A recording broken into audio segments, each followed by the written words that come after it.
Doctor, your colleague, Dr. Wallach, both of you talk about a topic that I thought was interesting, that athletes or people that Yeah.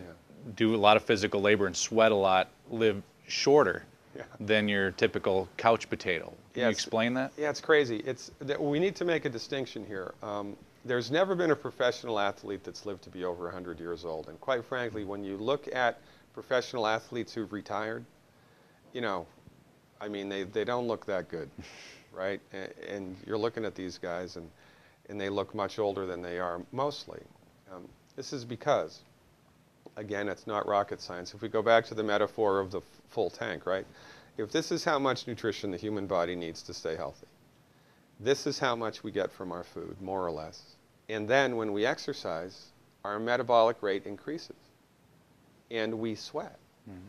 So when you exercise, just like stepping on the gas in your car, you burn through the oil and the gas and everything that much faster. So here's how much we need, here's how much we get from our food.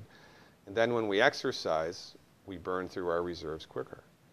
And then something breaks. That's why that kid a couple of months ago, that high school basketball player, died of a cardiomyopathy heart attack.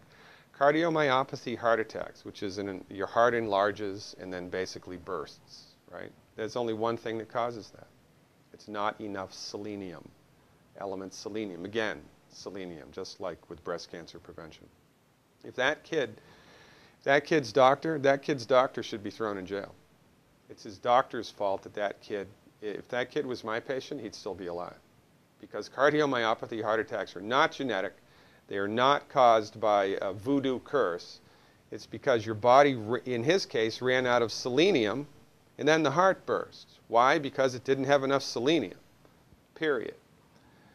This is why we have a big healthcare crisis in the United States, because the people that are driving the bus of healthcare in the United States are trained in drugs and surgery only. And for 100 years, the MDs have gone out of their way to kick the naturopaths, the homeopaths, the chiropractors, the osteopaths, the acupuncturists to the back of the bus. It's a travesty of biblical proportions here.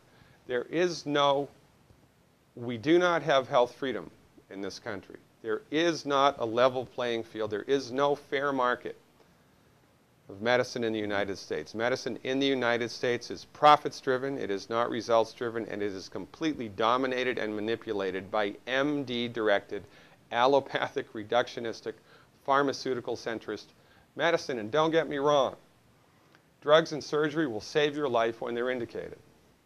I can prescribe drugs as a naturopathic physician.